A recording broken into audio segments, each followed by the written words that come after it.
Tapi kan saya masih bersabar gitu loh, karena saya melihat anak-anak nggak mau gitu loh. Kan kasihan almarhumah gitu loh.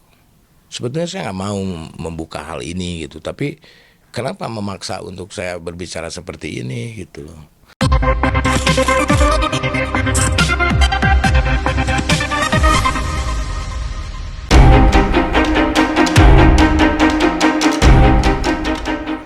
Luka lama yang belum sepenuhnya sembuh, kini kembali terbuka. Perseteruan antara komedian Sule dan Teddy, mantan suami almarhumah Lina, kembali memanas. Kali ini dipicu oleh pengajuan hak wali warisan oleh Teddy untuk Bintang, buah hatinya bersama Lina. Pengajuan hak wali warisan yang diajukan Teddy memicu keberatan dan kekecewaan dari Sule, bukan tanpa alasan. Sule menilai saat ini bukan waktunya untuk meributkan hak wali waris. Sebab jika nantinya hak warisan untuk Bintang ada, maka sepenuhnya akan diberikan, bukan saat ini, namun pada saat Bintang dewasa kelak. Ya karena kan ada kuasa hukum, jadi kita mengkuasakan, itu juga dengan proses panjang, ya kan harus mendapatkan kuasa dari anak-anak dan juga saya. Kalau saya sih kan nggak ada urusan sebetulnya, tapi saya itu mewakili Ferdi yang paling kecil. Nah sidang kemarin informasi dari Pak Bayuni, itu nanti boleh ditanya sama pengacara saya. Kemarin tuh belum berlanjut sidangnya karena orangnya nggak ada itu. Ya mungkin ditunda karena sudah datang terus dengan alasan mungkin nggak tahu.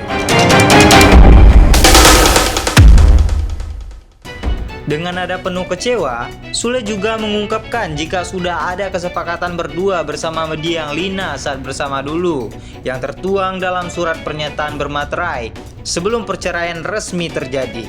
Terdengar kabar bahwa surat kepemilikan salah satu asetnya disebut sudah berada di tangan Teddy. Kondisi ini akhirnya memunculkan dugaan penggelapan aset yang dilakukan Teddy oleh sebagian aset peninggalan Lina untuk anak-anaknya. Tak hanya itu, hak Rizky Febian senilai 5 miliar rupiah pun juga raib entah kemana. Lantas, benarkah semua harta peninggalan almarhum Lina sudah disalahgunakan oleh Teddy?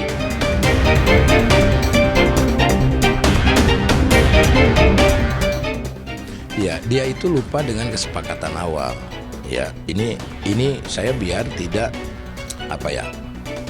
tidak fitnah ujungnya. Nah, ini adalah surat pernyataan dari ini Mas, boleh Mas.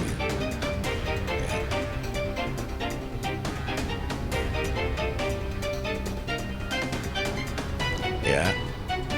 Nah, ini tanda tangan di atas materai.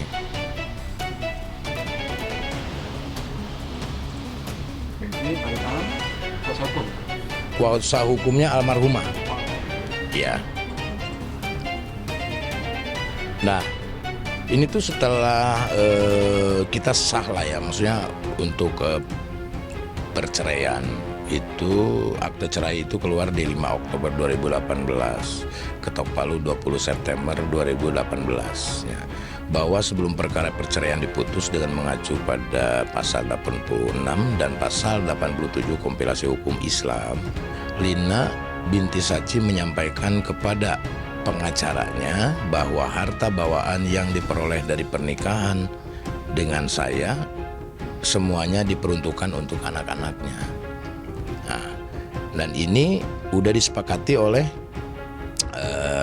dia, ya, yaitu ada sebidang tanah rumah bangunan di Panyawangan, ada ruko, nah, terus ada uang iki yang ada di rekening atas nama almarhumah sejumlah 5 miliar, itu dibelikan rumah villa Bandung Indah seharga 1,4 miliar, rumah kosan 32 kamar Bojong Soang Bandung seharga 2 miliar, tanah di Banjaran 99 tumbak, tanah sebanyak 10 tumbak di Cikoneng Ciamis. Jadi pertanyaan adalah, dari surat perjanjian dan pernyataan ini yang sudah disepakati itu bahwa aset-aset itu adalah di safety box di bank, salah satu bank. Nah, akhirnya diserahkanlah kepada putri. Nah, akan tetapi menurut informasi bahwasannya ada 2 kunci. Itu ada 2 kunci. Tetapi semua aset yang ada di sini itu ada beberapa yang nggak ada. Surat rumah penyewangan, surat ruko, dan juga yang kosan. Nah, kosan menurut informasi ada di dia surat kosannya, surat aktenya, karena dia mengklaim bahwa itu adalah tetap punyanya dia, karena dia juga ada menyimpan uang, katanya gitu. Ya kalau menyimpan uang harusnya didiskusikan dong, ya, karena itu bukan peninggalan almarhumah. Itu uangnya mutlak uang Iki yang tertulis di sini kan senilai 5 miliar. Villa Bandung Indah kemana? Kan belum ada penyelesaiannya. Jadi kalau misalkan mau mengurusi tentang ahli waris, ya harus dibereskan dulu lah semua. Baru kita sidang di PA. Ya kan, runtutannya seperti apa gitu. Ya selebihnya bisa tanya sama siapa lagi. Lo itu belum tahu karena pertama Iki sibuk. Kita ini kan semua anak-anak juga konsen bekerja mencari nafkah gitu kan, untuk dirinya, Iki untuk anak dan istrinya gitu. Jadi bukan berarti mengabaikan hal ini gitu. Hal ini akan tetap Iki cari gitu loh, karena ya itu uang kan hak Iki. Karena uang itu ketika ada di sana itu ketika perceraian sudah berpisah dengan bapaknya gitu, karena Iki menitipkan uang ke mamanya gitu kan. Mau ngelaknya mau gimana? Secara bisa ditanya sama Pak Ecet. Menurut informasi saya juga dari Pak Ecet yang selama di sana ikut itu, bahwasannya ATM almarhumah juga dipegang sama dia gitu. Waktu penggelapan kita menangkan waktu itu di persidangan bahwa memang dia menggelapkan mobil pada waktu itu. Udah dihukum 3 tahun ya kan. Terus mau apa lagi? Kan sudah secara sidang sudah mengakui hakim juga, dan kita tidak ada embel-embel untuk bagaimana caranya untuk memenjarakan dia. Itu kan kelakuannya dia. Karena anak saya Iki meminta haknya, mobilnya di mana? Karena itu kan mobil dikasih sama Iki.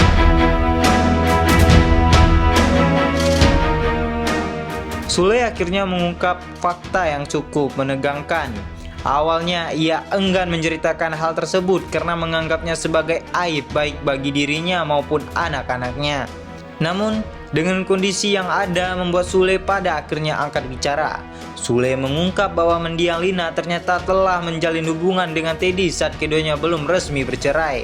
Meski diliputi rasa kecewa dan terluka, Sule mengaku tidak pernah mempermasalahkan kehadiran Bintang. Ia mengatakan bahwa dirinya dan anak-anak siap jika memang Bintang harus dibesarkan olehnya. Bagi Sule, anak tidak boleh menjadi korban dari konflik orang dewasa.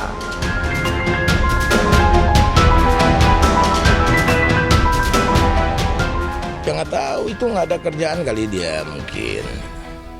Ya nggak tahu lah, gue juga bingung kenapa gue juga diseret-seret tuh.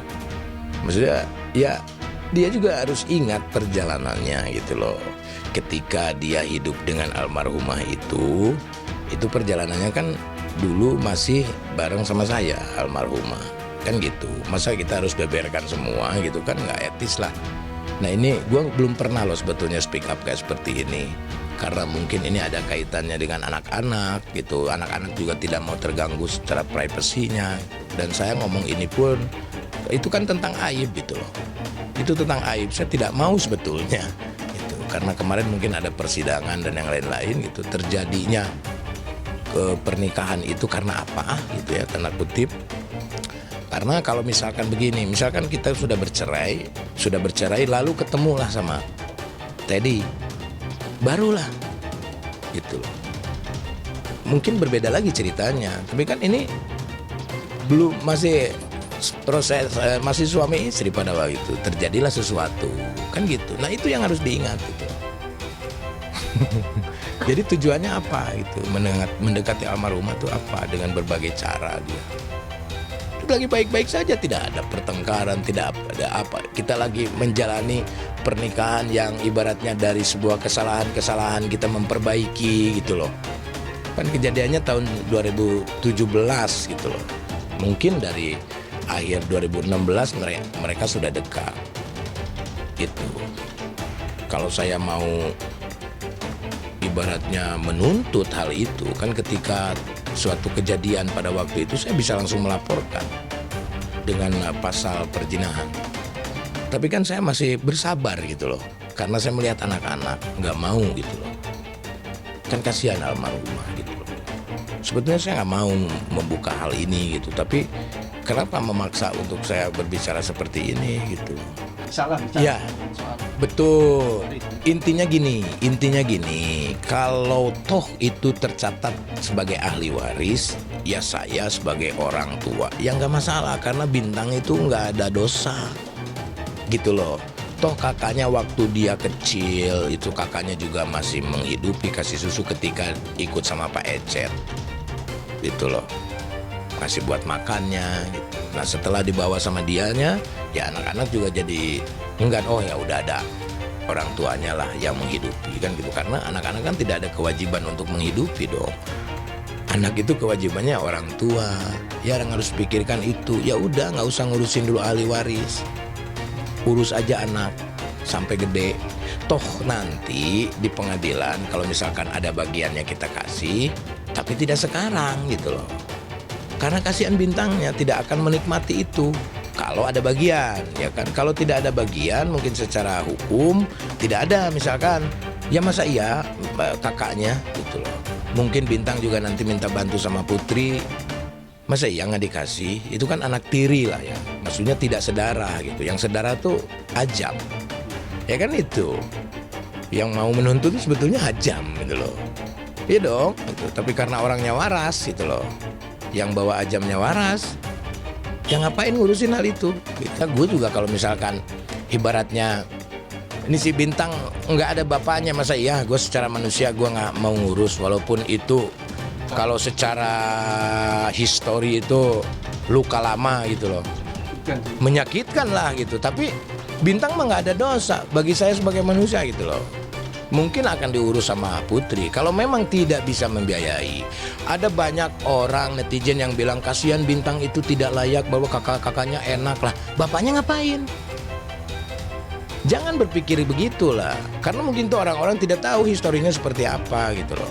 Kalau memang tidak layak Bintang diperlakukan, ya kenapa tidak diserahkan sama Putri saja? Biar Putri yang mengurus. Toh gue juga membuka hati kok untuk mengurus anak itu secara manusia ya gitu loh. Boleh gitu. Serahkan saja gitu. Mau ngambil apa lagi gitu. Istri orang udah diambil. Sekarang mau ngambil istri harta orang lagi. Di mana harga dirinya? Kalau gue mah nggak masalah. Gue udah ikhlasin semua gitu loh. Gue udah ikhlas dengan semuanya gitu. Udah itu masa lalu, nggak usah diungkit-ungkit lagi gitu loh.